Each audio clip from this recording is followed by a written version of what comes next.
Many symbols of racism, religious bigotry of the worst kind still lives on.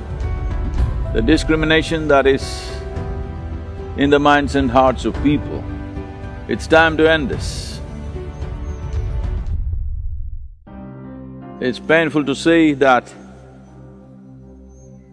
even now, in 21st century, so many incidents of discrimination based on race, religion and caste. And it's also nice to see that today there is a movement across the world inspired by a terrible incident in Minneapolis. Well, these have been happening regularly. Above all, though largely the laws enacted in almost every democratic country has kind of stabilized into an equitable process.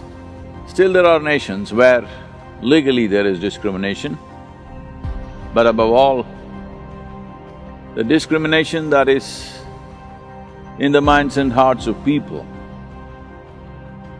For this to go, there needs to be a movement not on the street, but in every home, every workplace, and on the street, not necessarily in the form of a protest, but it is needed. And it's really heartening to see, particularly in UK, many symbols of racism of the past, of slave trade, are being pulled down.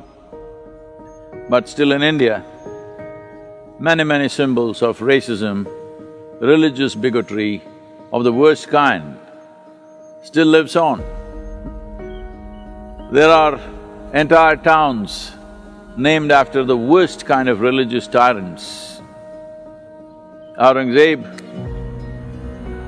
who in his lifetime is estimated to kill, massacre nearly 4 million people just on the basis of religion, imposing taxes on people who belong to a religion which is not theirs.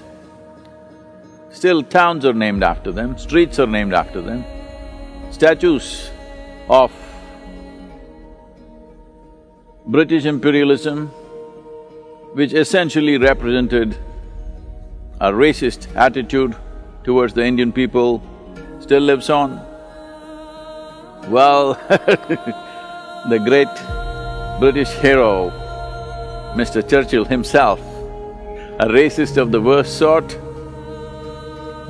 engineered the Bengal famine, which took the lives of 3.7 million people, and when confronted, has the temerity to say that anyway Indians will breed like rabbits and make it up.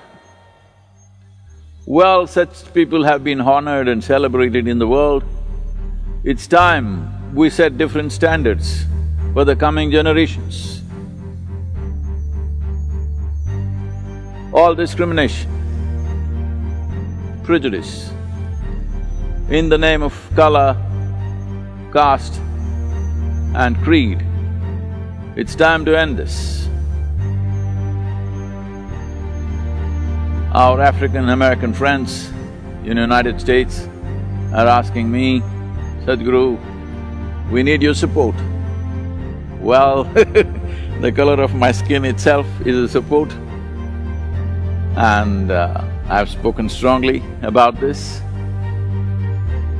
But if you think I must take the knee, well, your clenched fist, if it is not directed against anybody, if it is only against prejudice, it is not against people of certain descent, but against prejudice, against racism, against injustice perpetrated in the name of caste, creed and race, well, I will raise my fist also for you.